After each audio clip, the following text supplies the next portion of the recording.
வணக்கம்.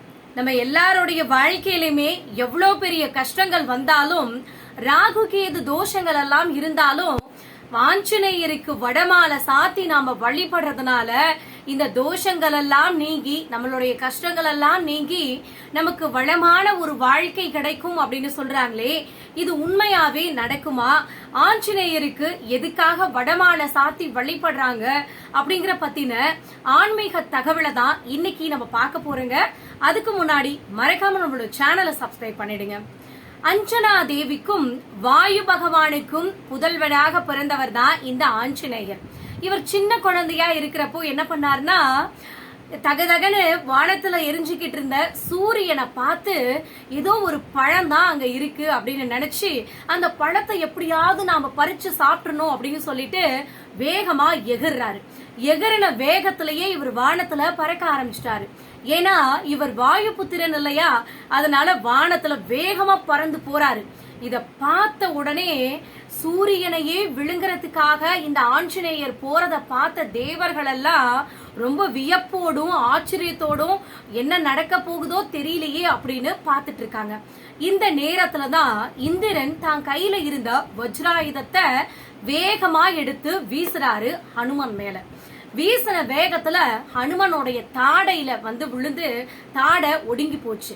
அந்த நேரத்துல தான் சுந்தரர் அப்படிங்கிற பேரோட இருந்த ஆஞ்சநேயர், அதுக்கப்புறமா தான் ஹனுமன் ஆஞ்சநேயர் அப்படிங்கிற பேரே இவருக்கு வந்திருக்குதுங்க. அதுக்கு முன்னாடி வரைக்கும் சுந்தரர் அப்படின்னா அழகன் அப்படின்னு அர்த்தம். இப்படி ஒரு பேரோட இருந்தவர் அவருடைய தாடை நசுங்கினதுனால ஆஞ்சநேயர் அனுமார் அப்படிங்கிற பேர் வந்துருச்சு. அதுக்கப்புறமும் வேகமா போய்கிட்டே இருக்கிறாரு.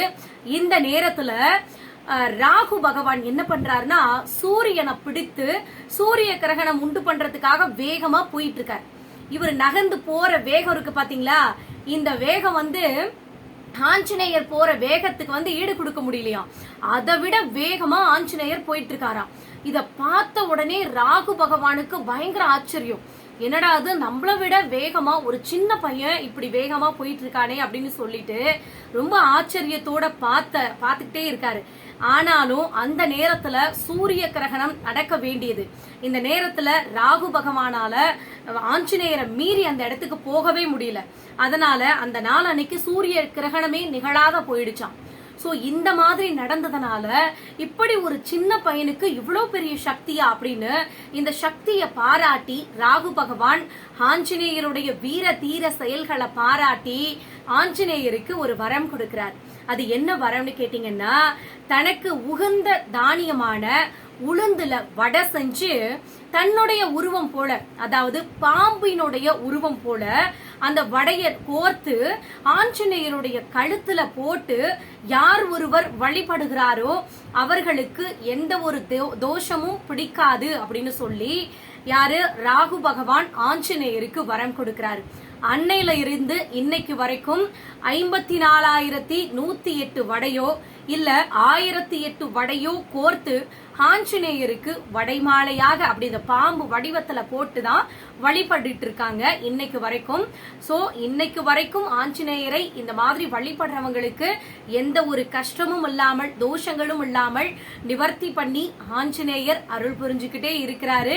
அதனால மறக்காம நீங்களும் அனுமனுடைய பிரியர்களா இருந்தீங்க அப்படின்னா மறக்காம வடைமாலையினுடைய சிறப்பை உணர்ந்து நீங்களும் வழிபட்டு வேண்டிய வரங்களை பெற வேண்டும்.